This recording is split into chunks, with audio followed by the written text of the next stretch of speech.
Students, आज मैं आप लोगों को सरफेस एरिया एंड वॉल्यूम्स के बारे में कुछ बताना चाहता हूँ कि कैसे हम लोग how to find TSA total surface area, volume, diagonal and the area of 4 walls of a room.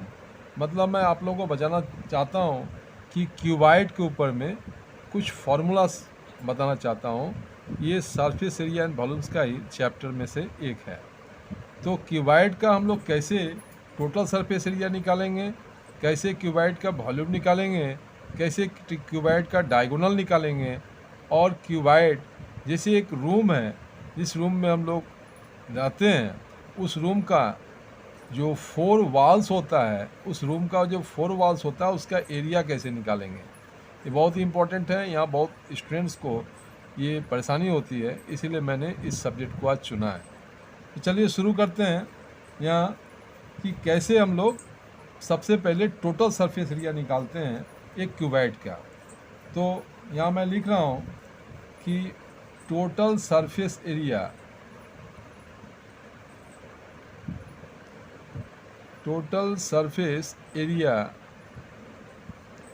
Of a cuboid. इस क्यूबाइड का टोटल सरफेस एरिया क्या होगा, ठीक है। तो इसको मालूम करने के लिए हम लोग यहाँ पहले मैं यहाँ फिगर बनाया हूँ क्यूबाइड का। तो इसमें आप लोग जानते होंगे कि क्यूबाइड का जो सरफेस होता है वो कितना होता है, 6 सरफेस होता है। एक टॉप का, एक बॉटम का, एक लेफ्ट हैंड का, एक राइट हैंड का, और एक बैकवर्ड का और एक फॉरवर्ड का। इस तरह से देखा जाए तो 6 सरफेस होते हैं एक क्यूबाइड का। तो इस 6 सरफेस का टोटल एरिया जो होगा वो total surface area of a cuboid होगा।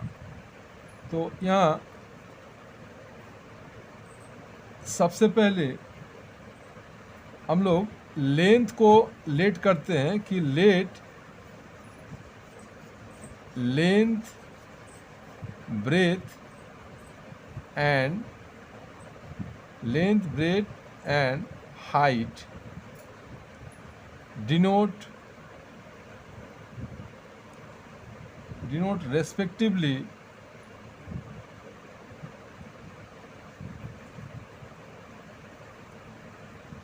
the, मतलब L, B and H, ये जो मैं लेटिंग किया L, B and H, ये डिनोट करता है रेस्पेक्टिवली, मैंने क्रमशः द लेंथ को,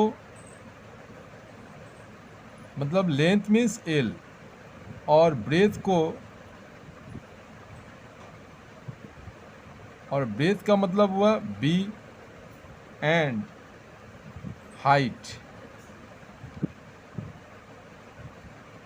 और हाइट का मतलब हुआ H ऑफ ए क्यूबाइड।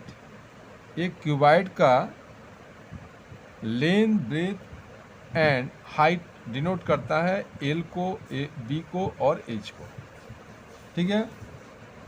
तो इसके बाद क्योंकि इसी पर ये फार्मूला डिपेंड होता है, लेंथ, ब्रेथ और हाइट पर ही बेस करके टोटल सरफेस एरिया का फार्मूला बनता है, इसीलिए मैंने इसको डिनोट्स किया है।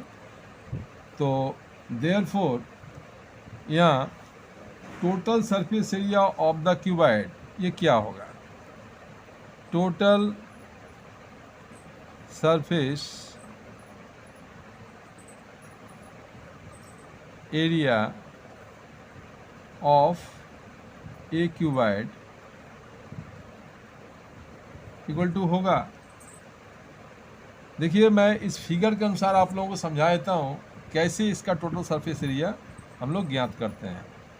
तो इसमें होता क्या है कि जैसे ये मैं पहले बताया हूँ कि इसका 6 फेस होता है। तो ये 6 फेस में पहला वाला जो फेस है वो, उसका हम लोग एरिया निकालते हैं कि ये एक रेक्टेंगल के जैसा देखने में लगता है। A dash, B dash, C dash and D dash, एक रेक्टेंगल की तरह इसका टॉप का सरफेस दिखाई देता है। तो आप लोगों को मालूम होगा कि रेक्टेंगल का जो एरिया होता है वो लेंथ इंटू ब्रेथ होता है, ठीक है। तो ये मैं मान लिया कि ये लेंथ है और ये जो है ना ये ब्रेथ है, ठीक है। तो ये लेंथ और ब्रेथ में जब मल्टीप्लाई हम लोग करते हैं तो ये रेक्टेंगुलर सरफेस का एरिया निकलता है, मतलब A dash B dash C dash and D dash का। तो यहाँ पर एल इंटू बी करेंगे, एल इंटू बी इसको करेंगे तो हम लोग को ये टॉप जो सरफेस है क्यूबाइड का उसका एरिया निकलेगा। तो जैसा टॉप का सरफेस होगा वैसा बॉटम का भी सरफेस होता है, दोनों सेम होता है। इसलिए बॉटम वाले सरफेस का जब एरिया निकालेंगे तो उसके लिए भी एल इंटू बी ही लिखते हैं। ये दो हो गया टॉप और बॉटम का सरफेस का एरिया, ठीक है। इसके बाद प्लस करेंगे और लेफ्ट हैंड का जो सरफेस है वहाँ पर भी रेक्टेंगुलर सरफेस ही बनता है। लेफ्ट हैंड क्यूबाइड का जो है उस पर भी रेक्टेंगुलर सरफेस बनता है। तो वहाँ पर भी हम लोगों को लेंथ और ये देखिए ये लेंथ है और ये जो है उसका ब्रेथ है। तो यहाँ पर भी जो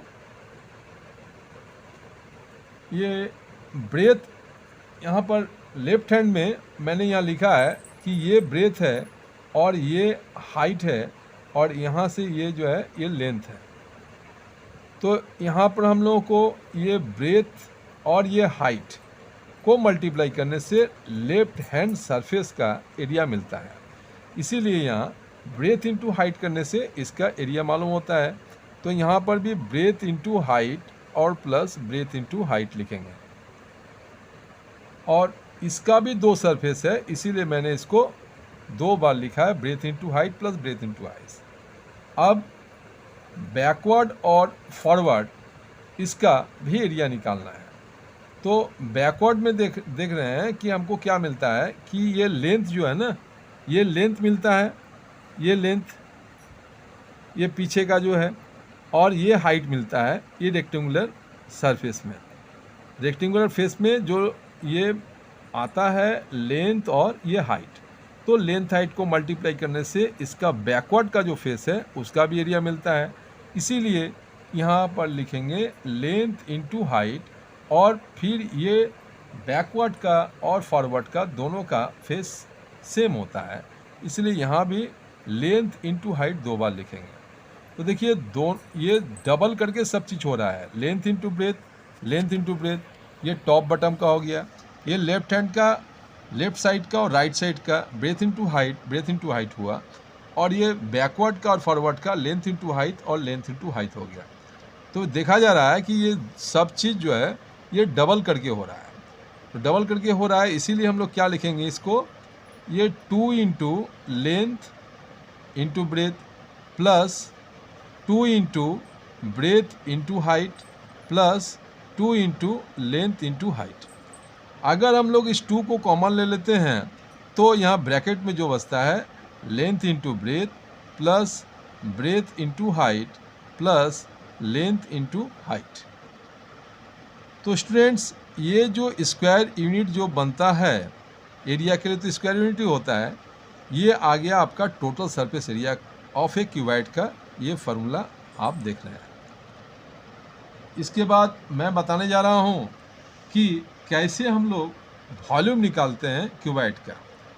तो ये वॉल्यूम ऑफ ए क्यूबाइड का जो वॉल्यूम निकालते हैं वहाँ पर एक्चुअली यहाँ पर वॉल्यूम जब हम लोग निकालते हैं तो ये जो बेस है, मतलब बेस का जो बॉटम सरफेस जो है बॉटम वाला सरफेस, उसका एरिया निकाल के उसमें हाइट से मल्टीप्लाई करते हैं तो भीतर का जो स्पेस है उसका जगह कितना है वो पता चलता है, that is the volume of a cuboid.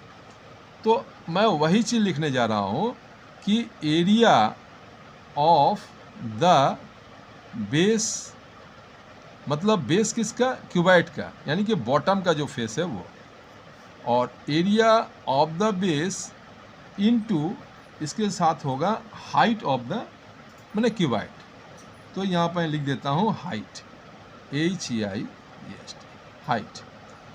तो area of the base into height. अब देखिए कि एरिया ऑफ द बेस इसमें क्या क्या मिलता है। ये लेंथ मिलता है और ये ब्रेथ, इन दोनों को मल्टीप्लाई करने से एरिया ऑफ द बेस मिलता है। तो मैं यहाँ लिख सकता हूँ कि लेंथ इंटू ब्रेथ, और ये हाइट के लिए मैं h लिखता हूँ, जो मैंने पहले लेट कर दिया है। तो आखिर में इसका जो वॉल्यूम क्यूबाइड का जो निकल रहा है L into b into h, यही हम लोग इसी के आधार पर हम लोग वॉल्यूम निकालते हैं क्यूबाइड का। तो इसको मैं यहाँ लिख सकता हूँ कि एल बी एच, जब मैं वॉल्यूम निकालने के लिए इसका फार्मूला लिखूँगा तो यहाँ स्क्वायर एरिया के लिए लिखा था, लेकिन वॉल्यूम के लिए लिखना होगा क्यूबिक यूनिट्स, क्योंकि यहाँ पर जो भी यूनिट आएगा उसका 3 टाइम्स मल्टीप्लाई होता है, इसलिए क्यूबिक हो जाता है। तो ये हो जाएगा क्यूबिक यूनिट्स। ठीक है फ्रेंड्स, और मैं इसके बाद एक और फार्मूला बता रहा हूँ जो है डायगोनल निकालने का, कि कैसे हम लोग डायगोनल निकालेंगे वॉल्यूम का, ये क्यूबाइड का। तो डायगोनल ऑफ द क्यूबाइड का डायगोनल निकालना का जो फार्मूला है वो बहुत ही ईजी होता है। उसमें स्क्वायर रूट में सिर्फ हम लोग इतना ही लिखते हैं कि l square plus b square plus h square, और इसके लिए कोई क्यूबिक या कोई स्क्वायर यूनिट नहीं लिखा जाता है, क्योंकि सिंगल डायगोनल का ही हमको लेंथ मालूम करना है। जो भी सेंटीमीटर मीटर जो कुछ आएगा वही यूनिट यहाँ लिख देते हैं। और नेक्स्ट मैं इसके बाद आप लोगों को बताने जा रहा हूँ जो सबसे इम्पोर्टेंट और सबसे जो मुश्किल करता है सवाल के में जब आता है, कि जैसे एक रेक्टेंगुलर रूम, क्यूबाइड जैसा रूम है रेक्टेंगुलर शेप में, तो वहाँ पर उसका कभी कभी कहा जाता है कि 4 वॉल्स का एरिया क्या होगा। तो मैं यहाँ लिखने जा रहा हूँ कि area of 4 walls of a room, इसका कैसे 4 वॉल्स का, किसी रूम के 4 वॉल्स का एरिया क्या होगा। देखिए कोई भी जो रूम होता है वो क्यूबाइड के जैसा ही दिखने में लगता है, मतलब रूम का जो शेप है वो क्यूबाइड का होता है। इसीलिए यहाँ पर भी जब हम लोग एक क्यूबाइड जैसा दिखने वाला रूम है उसका जब हम लोग एरिया उसके 4 वॉल्स का निकालेंगे, तो ये 4 जो वॉल है, जैसे ये लेफ्ट हैंड में साइड में जो एक वॉल है और राइट साइड में है, और ये बैकवर्ड में है और एक फॉरवर्ड में है, मतलब उस रूम का सीलिंग और बेस को छोड़ के जो बाकी 4 वॉल होता है उसका एरिया निकाल के अगर हम लोग उसको ऐड कर देते हैं तो उसके 4 वॉल का रूम का एरिया निकल जाता है। तो उसके लिए देखिए ये तो लेंथ का ये साइड है और ये हाइट का है और ये ब्रेथ का है। तो यहाँ क्या करना चाहिए कि जब मैं बैकवर्ड वाला साइड का जब एरिया निकालूंगा तो वो लेंथ इंटू हाइट होगा। तो यहाँ लिख सकते हैं लेंथ इंटू हाइट, और फिर फॉरवर्ड वाला जब निकालूंगा तो वहाँ पर एक बार और लेंथ इंटू हाइट ही लिखना होगा। और इसके बाद लेफ्ट हैंड साइड में जो वॉल है उसका जब एरिया निकालूंगा तो ये ब्रेथ का लाइन है और ये हाइट का है, तो यहाँ ब्रेथ इंटू हाइट लिखना चाहिए, ब्रेथ इंटू हाइट। और राइट हैंड साइड का जो वॉल है उसका जब एरिया निकालूंगा तो वहाँ पर भी ब्रेथ इंटू हाइट ही होगा, इसलिए इसको भी 2 बार ही लिखना होगा, ब्रेथ इंटू हाइट। इस तरह से देखा जाता है कि ये 4 वॉल्स किसी रूम का उसका एरिया जब हम लोग निकालते हैं तो ये 2 बार लेंथ इंटू हाइट हो रहा है और 2 बार ब्रेथ इंटू हाइट हो रहा है। तो इसको हम लोग लिखेंगे 2 बार 2 length into height plus 2 breath into height. तो यहाँ पर भी 2 को कॉमन लेते हैं तो ब्रैकेट में जो आता है लेंथ 2 ब्रैकेट में आता है length into height plus breadth into height. तो ये जो मिल रहा है आप लोगों को इसमें h भी कॉमन आ रहा है, और इसलिए मैं थर्ड स्टेप में आप लोगों को दिखा रहा हूँ कि 2 into length plus breadth into height, ये जो होगा ना ये स्क्वायर यूनिट जो होगा ये होगा 4 वॉल्स का एरिया। तो स्टूडेंट्स ये आप लोगों को कैसा लगा, मैं बहुत ही इंपॉर्टेंट चीज़ बता के स्टार्ट करने जा रहा हूँ। नेक्स्ट वीडियो में सरफेस एरिया और वॉल्यूम का मैं सवाल आप लोगों को बताऊँगा, इसीलिए मैं ये फार्मूला आप लोगों के सामने क्लियर कर देना चाहता हूँ कि अगर ये फार्मूला आप लोगों के दिमाग में क्लियर रहेगा तो मैं जो भी सवाल बताऊंगा वो आप लोगों को आसानी से समझ में आएगा।